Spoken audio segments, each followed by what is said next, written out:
Welcome to episode 328 of the Game Deflators Podcast. My name's John, and I'm joined by Ryan. Hey, everybody, here at the Game Deflators Podcast, we like to talk about games we've recently picked up, games we're currently playing, and we hope we stole your heart in this week's Inflation Deflation Challenge. So, doesn't have a ton to do with other than the stealing part. We played some Sly Cooper 2 this week. Yeah, I guess. Played Sly Cooper 2 on the PlayStation 2. Did you play it on PS3 or Vita? You played on the Vita. Nice. Okay. I got to get on It's the everywhere PS3. I want to be, John. I will talk about my slight challenges, and it might have just been cable issues, but I will talk about that during the Inflation Deflation segment. But what else are we going to talk about this week? So this week, Nintendo celebrates the season of love by bringing the Battle to Palworld stateside. And then does Sony need some more love? We talk about the latest Sony State of Play. And finally, we sealed the deal this week with our Inflation Deflation Challenge. All of these Valentine's was like several days ago. Yeah, I know, but it's a whole month long. It's the reason for the season, I guess. It's our love of platforming month. That's what we'll call it. Cool. Or mascot. Our love of mascot month. Okay. All right. So we're gonna have Valentine's jokes the rest of February, apparently. There we go. Go. All right. Well, you can also find us on our website, thegamedeflators.com. You can also find us on social media at Game Deflators, on X at The Game Deflators, on Instagram, Facebook, Threads, and Blue Sky. We're also on YouTube. So if you're watching, hit the little bell, subscribe, comment, like, all of that.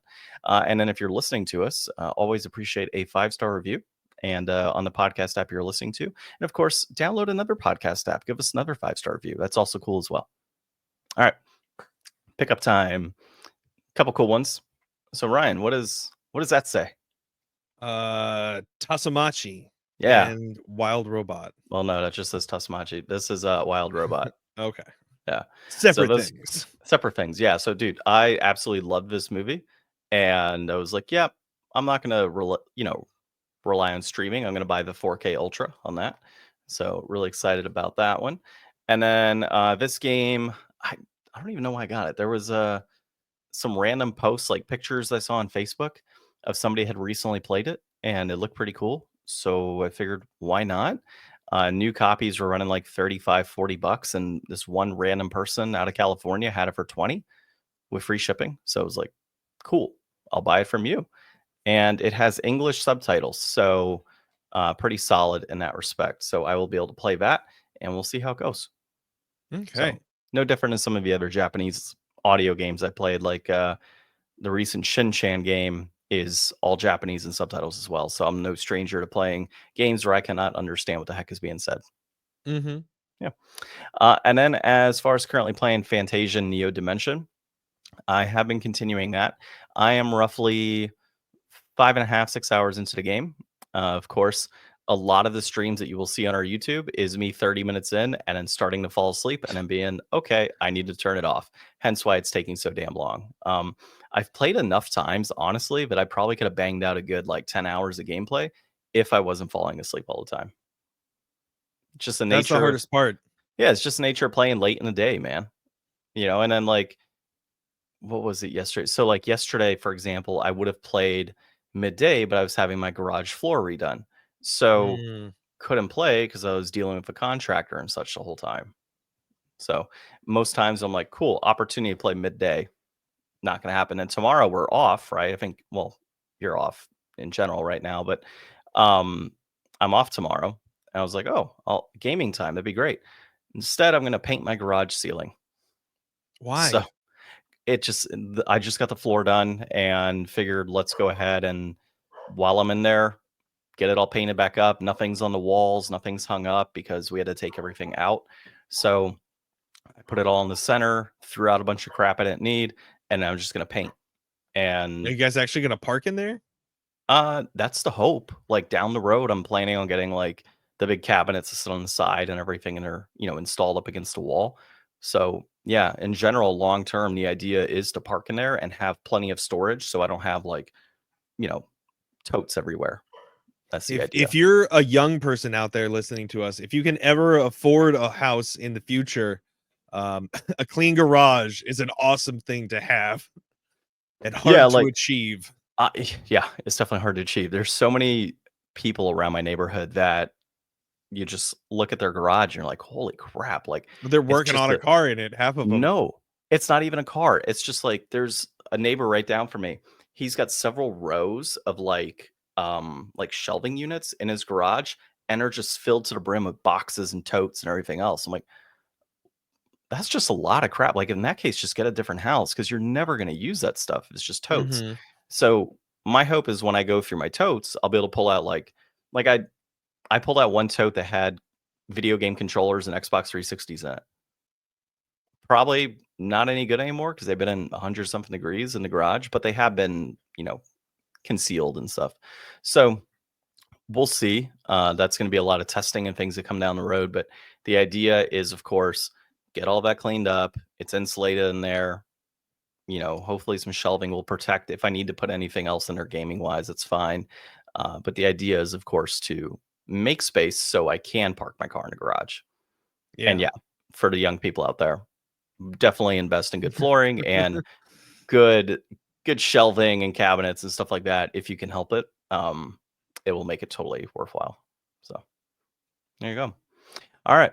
What do you got going on? So this week I started playing Pokemon Black on my DS just for fun. I was watching this guy, what is it? Wolfie VGX or something, or VGC? Let's see. VGC. Yeah, he's like a world champ Pokemon player. So Never his heard of it. content's his content's been pretty fun to see, like what competitive Pokemon is like. Like I didn't realize you only use 4 out of your 6 in a match, and how like back and forth it is, how much kind of like withdrawing your Pokemon. There's like a lot that kind of goes into trying to like cover your types and everything. It's been an interesting channel to watch. So I was like, I'll just play some Pokemon while I'm doing that. Well, my DS is a launch DS and it has this like loose connection somewhere inside. So if you tap it wrong, it just shuts off. Not great when you're grinding in Pokemon. How So does what are you tapping for it to just shut off? any part, any part. Like I brushed it with my blanket too hard in the bed, and the all the power just cuts out to the system. So That's it's got to weird. be like shorten the connection to like the battery. But We can look at it if you want. yeah, well, so I abandoned playing that and I picked it up on my phone instead. I downloaded the Drastic emulator and I've been having a good time with it. It's actually really fun with the Backbone controller. There's like a button that you can hit to like toggle the screen. So instead of having like the 2 screens side by side, like how you see us now, Mhm. you would just be like one larger screen of like the top screen, so you get like a better view. It's been great. I've been having a good time. I just kind of got a little bit past where I was on my DS. So got the first gym. It's kind of something I wasn't even really thinking too much about. And then this morning I woke up and I was reading an article, and apparently that Drastic emulator has been pulled from the Play Store. I guess that it used to be like a paid emulator and then they made it free. And kind of in the wake of all the Yuzu takedown and everything that was going on, now they have decided to stop hosting that on the Play Store. So just kind of coincidentally got like a really good DS emulator for free, kind of like right in that window when it was available and free. And it's like, cool, I guess I've got that covered for now. Don't uninstall. Yeah, it's kind of crazy. Like they're never going to remove this stuff from the internet. No, no, Like they can yeah. continue, and it's just always going to live there. There's going to be ways for people to get their hands on it. You can make it more difficult, I guess. But it's stupid because like your reasoning, right? Like you have a DS, you have the original software. You're like, I want to play this, but I don't want to go out and buy an entire new console used that Nintendo's not going to get any money on to be able to play my game, right? I So it tried only looking too. I was like, because I've been wanting one of those like 2DSs for quite some time. well, I had But one. oh, you did? I did, yeah. Oh, when? Oh I yeah, already in sold that it. pickup from Sage, right? Yeah, I'd already sold Yeah, it. I, Yeah. And that's the thing. It's like there's things that I want, but like as often as I would actually use it, is it really worth it? Probably not. Well, yeah. I mean, that's the thing though. Like you supported Nintendo by purchasing the original software. You At supported and I got the DS at the full like launch price, and I don't yeah, even think I ever redeemed any of those like free games that they gave out because it was too expensive when they yeah. first launched it. Yet somebody like you can't say, "Hey, you know what? I don't have a means of playing this on my original hardware. I want to play it quickly, on a phone." And And that's what I'll they're tell the taking officers as they yeah, take that's me what you'll tell away. the officers that they take you away. Yeah. Yeah. Well, it is what it is, right? So I call dibs on all your belongings.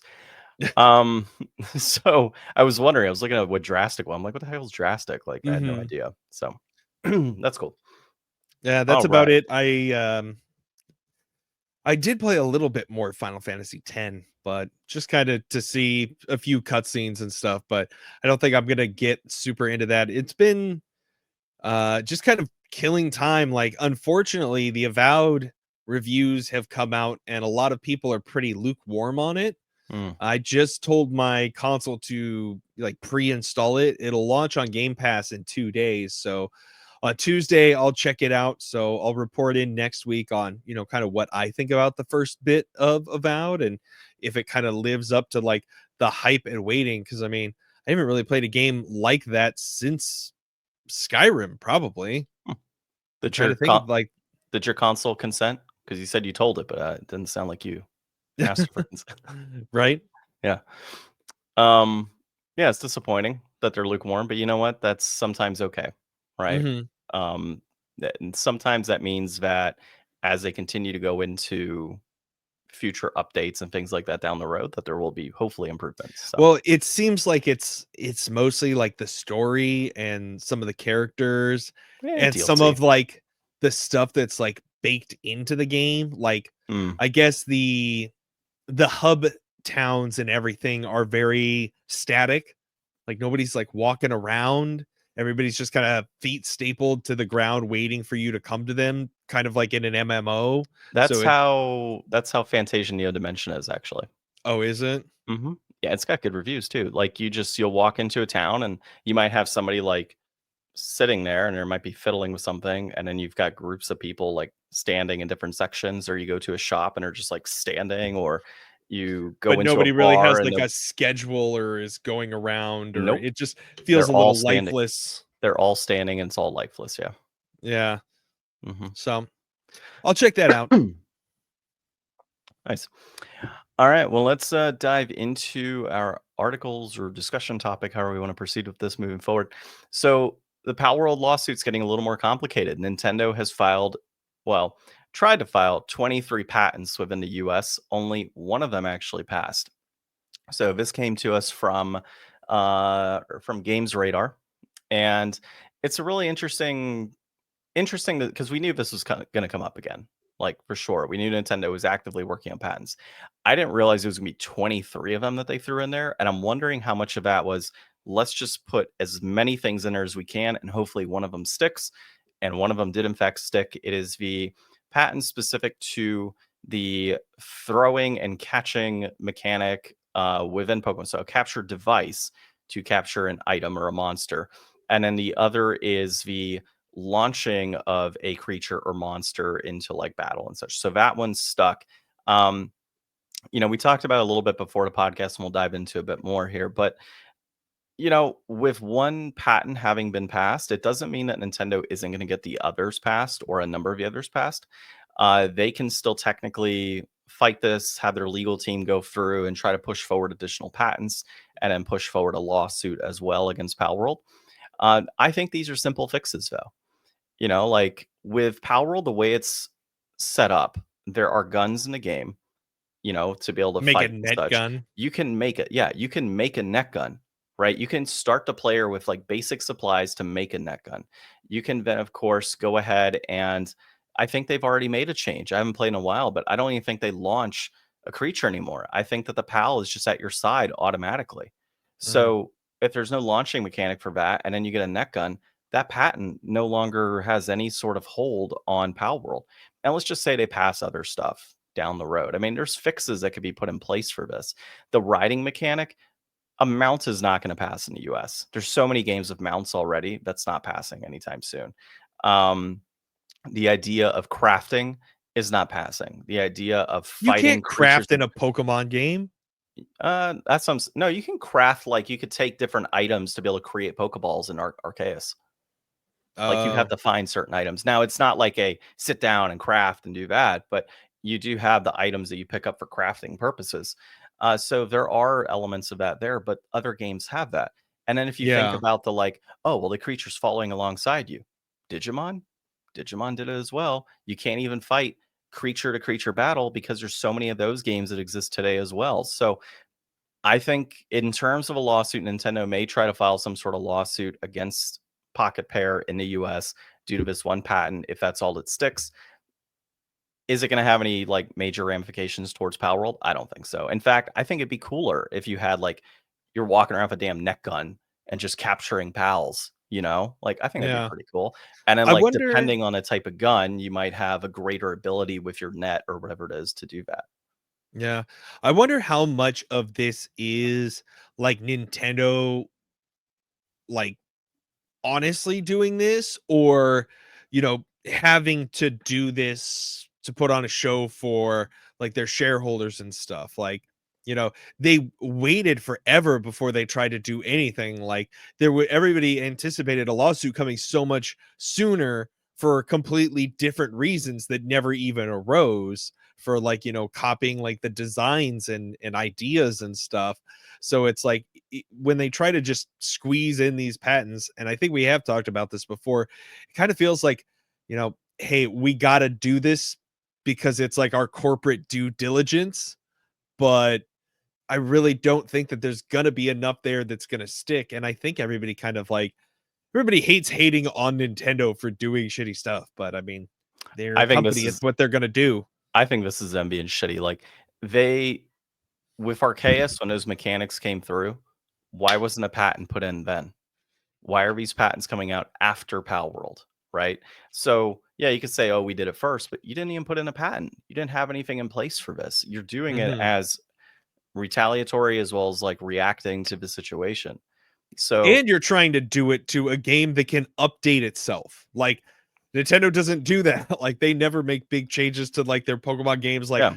they still probably run as bad as they did when they launched. I don't remember, but like, they never did anything to truly try to update or make better on anything that they've done with their Pokemon games. And then Power World's like, oh yeah, well, we'll just make it a square instead of a ball. Now what? Well, and then That was here's easy, Nintendo. Bring but it then here on. but then here's the other thing, like, however long Palworld was in development, if they were working on, like, these different things before Arceus, for example, let's just say theoretically they were, then wouldn't that invalidate the patent at that point? Like they could theoretically go to court and say, look, we were already actively working on this stuff. We actively showcased at this point in time what was happening. Like we teased these items a long time ago before Nintendo did.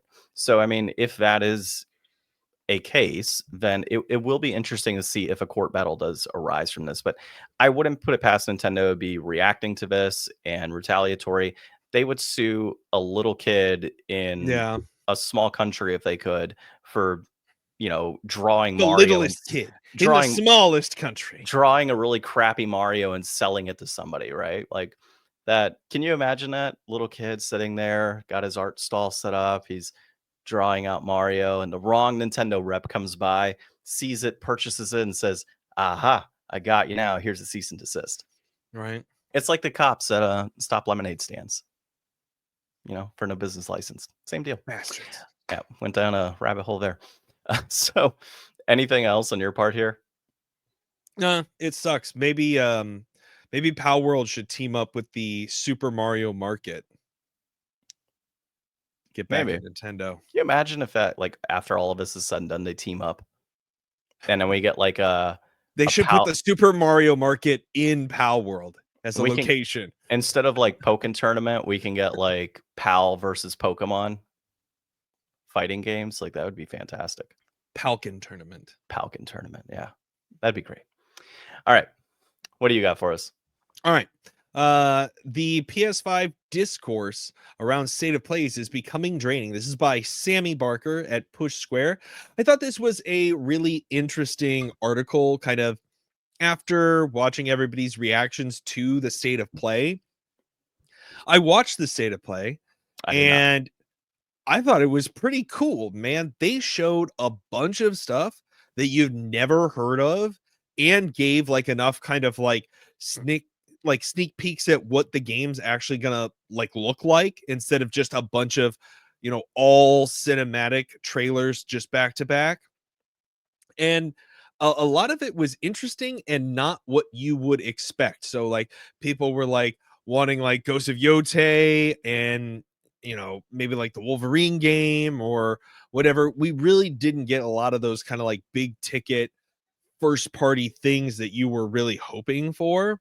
And I think kind of in light of, Blue Point and some other cancellations of some studios works, it's like, hey, I wish those studios had been working on something that we could have seen here.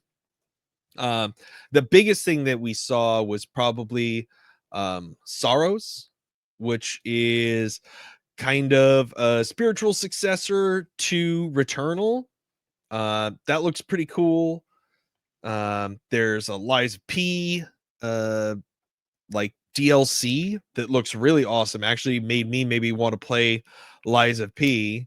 Yeah, that's one A I gotta bunch play. of like really interesting different titles. Dreams of Another is like you're in a dream and you have a gun and it's a shooter, but you're not shooting enemies, you're like shooting the world to like make your dreams.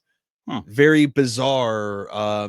There was Didn't Death one of Stranding those 2 have a didn't they do Death that as Stranding well? 2. Yeah, that's gonna, I mean, we've seen a little bit about that before, but um Borderlands 4. I don't know. There was a whole bunch of good stuff at this event, but a lot of people were really kind of down on it. Like most of the reactions I saw were like people bemoaning not seeing these other things. And that's kind of like what the heart of this article gets at, is that, Sony's state of play is literally the state of play. Like what is going on now? What is, kind of becoming more relevant that they want to show off and is kind of at that stage and ready. So it felt a lot different than a lot of other presentations, just kind of in the originality of it. So many of these titles were, sequels to things, but on the other hand, there was, oh gosh, what was it called? Lost Soul Aside, that looks really cool. Metal Eden, Mind's Eye, oh yeah, the Sorrows. I don't know. They keep making Sonic racing games for some reason. I don't understand Sonic racing games as a concept. He's supposed to be Supposed to be super fast. fast at running. Like Maybe they it's to give tried the everybody Sonic a racing R with the like running, and that wasn't good either. But like, it's to give everybody a fair field, right? I If Sonic's racing everybody, he's gonna win, right? So you gotta give everybody fair play. oh, here's those other titles. Midnight Walk, Tides of Annihilation. A bunch of these games are just like, I don't know, they I saw look like, some I saw some pictures for Tides of Annihilation. Look pretty cool. yeah, they're just like very interesting new IPs and just good looking video games. There was It just a lot there that really caught my eye that I was like, I would play that, I would play that, I would play that.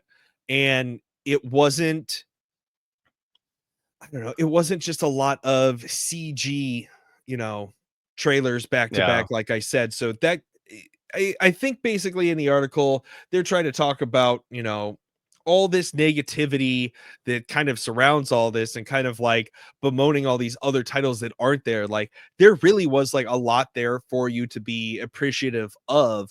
Like I don't even have a PlayStation 5 yet. So Yeah. I can't even play any of this stuff and I'm excited about it. So I other mean, people need to kind of just get over it a little bit and kind of try to enjoy it a little bit more, I guess.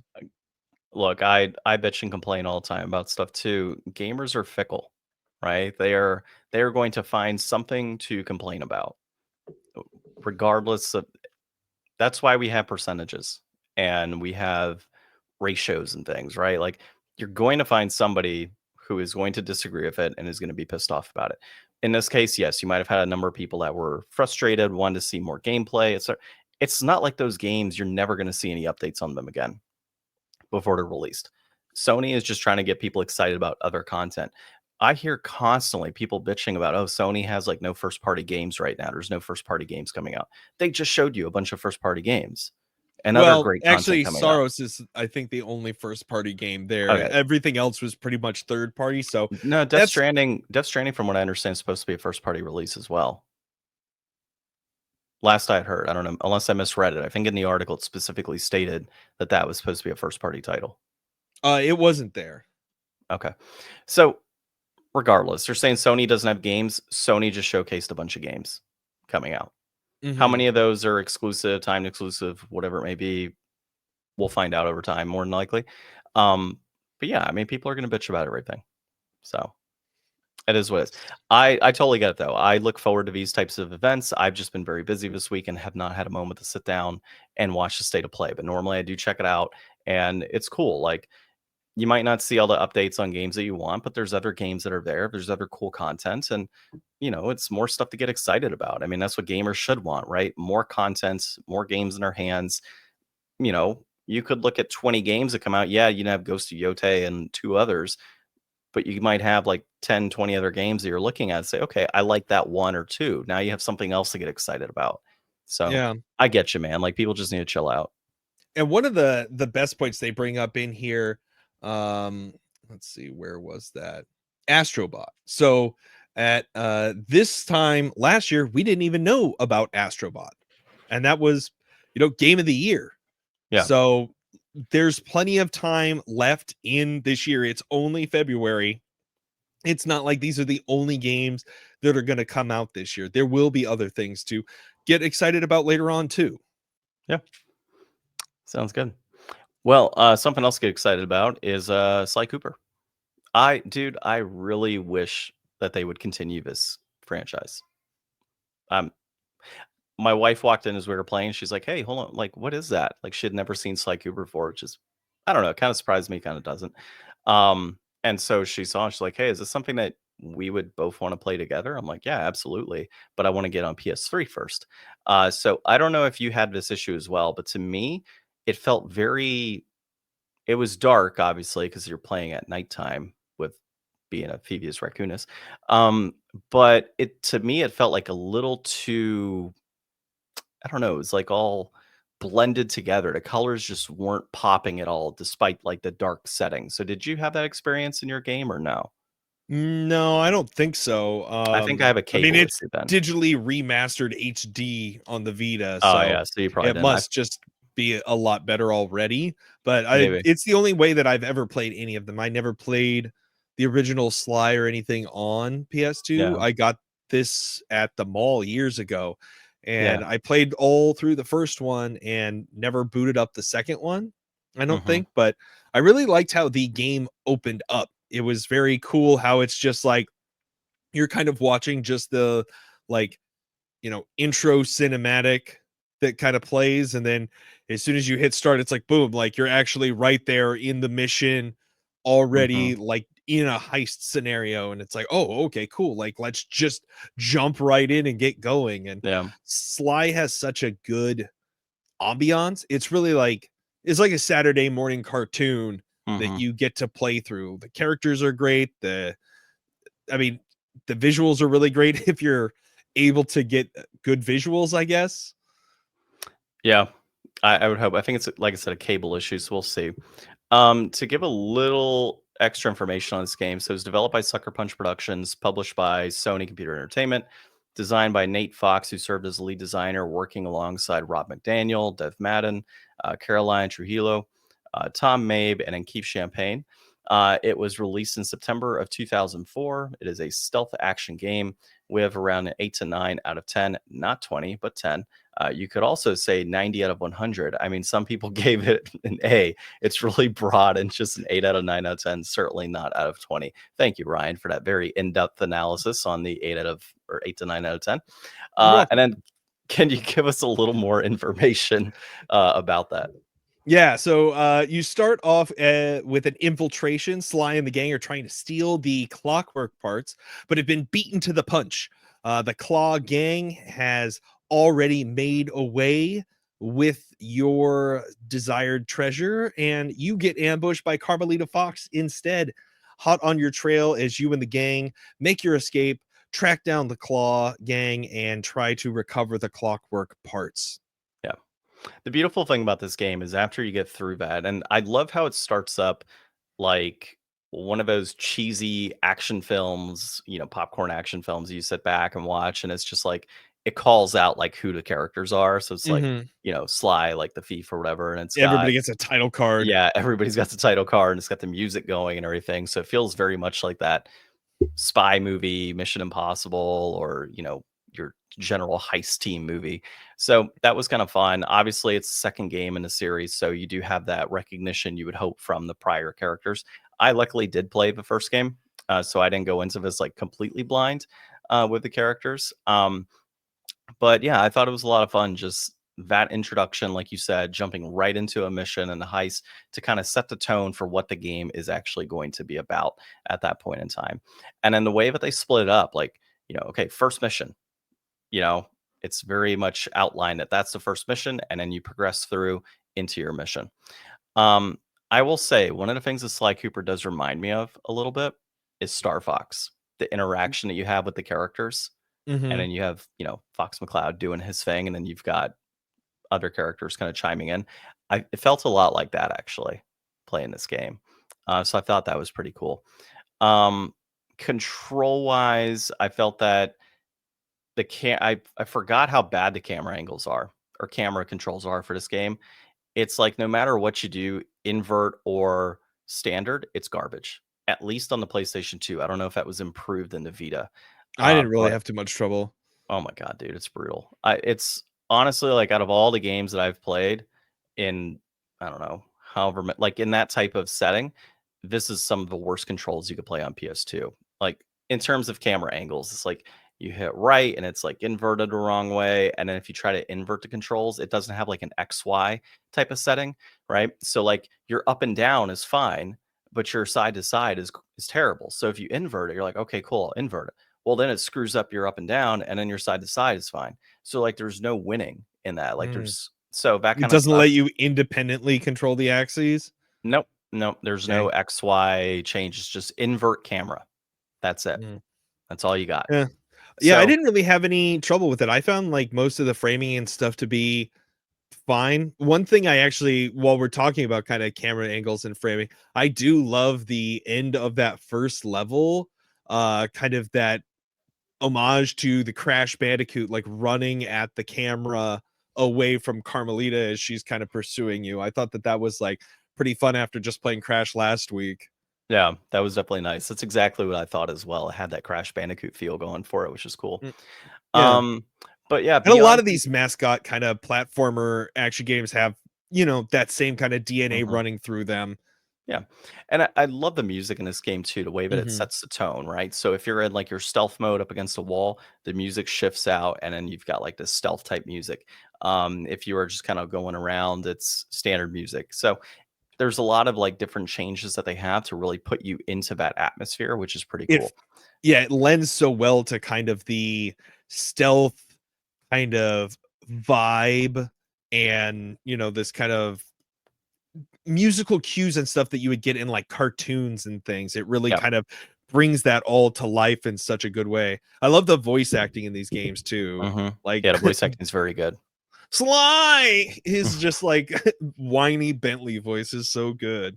Yeah, And Sly Cooper is one of those things that, you know, it feels like it was, I don't know, a pretty big like attempt at making something. There was actually going to be a Sly Cooper movie in 2016, but it never like got off the ground.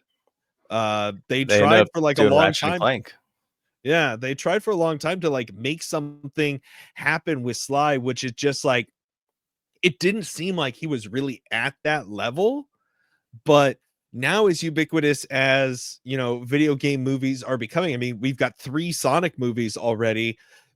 Sly could have, if it had actually been released and been a good movie, it could have been maybe, the one that kind of sparked that trend. Yeah, you could release a Sly Cooper movie now, and I'm sure people would be excited about it. I just don't think people know who Sly is. Like that You don't was even kind of have the to though. gamble that I thought then. He wasn't like Yeah. big enough. Like I would love to see a Spyro movie. I think a Spyro movie would be a great like story to tell with a fun character. I don't know. I don't. I know we're going into a different direction here, but um, I don't.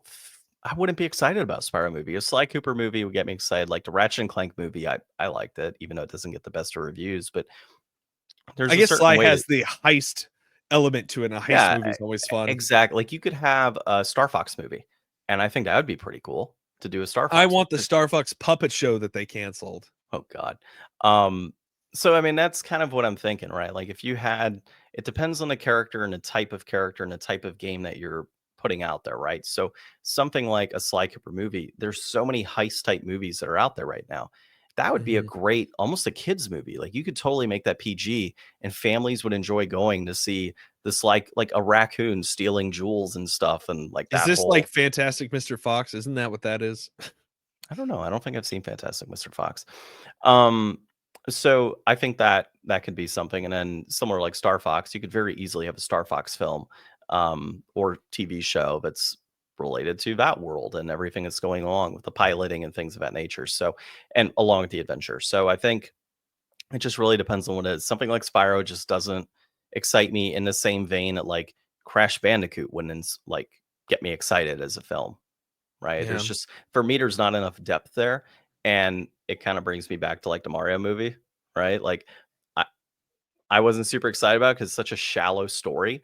I think there's more storytelling to be done in like a Star Fox, a Legend of Zelda, a Sly Cooper. There's a lot more you could do with those worlds that's even separate from the video game. Whereas Mario's like, I go world to world and I jump on, creatures and smash Jump blocks and man. eat mushrooms. Yeah. So yeah. Well, Sly's good. It's a good game. It's good at a lot of things. Another thing that it's good at is not stealing all your money. Complete in box only going to run you 24.11. That peaked at 26.99 back in July of 2024. Uh, Loose copy will run you 14.49. That peaked at 16.42 back in July of 23. That one's currently trending up. You can get this digitally on the PSN for $9.99, and it is included in the PlayStation Plus Premium. So if you are subscribed to that, it's in their kind of like catalog of games, and that's probably the like the PS3 version or the maybe the Vita version. I don't know. I don't know. I don't really buy digital. And then Vita it is 52.43 complete in box, and it's like a couple bucks cheaper But you get loose. all three. Yeah, you get all 3 in there, which is a huge advantage. So that's kind of the spread on there. Any way you cut it, I think these games are really good. Well, you missed a collection. You've got the PS3 version of the collection generally runs about 60 plus Oh, I didn't on even that. look that one. Yeah. Well, $40 here pre-owned. So I'm scouring eBay really quick. So yeah, 40 to 50. So it's about the same as Vita, 45, free shipping complete in box. So yeah, for $45, you could also get a PS3 version of all 3 games as well. So I think that's the way to go. If you were looking at it from a I want to play the entire series. I think that's definitely the way to go. Go with the collection, similar to what we saw with, of course, Crash Bandicoot. It'd be better to go for that Insanity trilogy than, you know, doing individual. So, Yeah, especially if you're thinking Black Label. I would recommend the Vita collection Well, of personally. course, because you got it. Well, it's portable, right? So there's a cool piece there. And you could still like mirror the Vita right onto TV. I think you need You need an a thing to do application on that. there.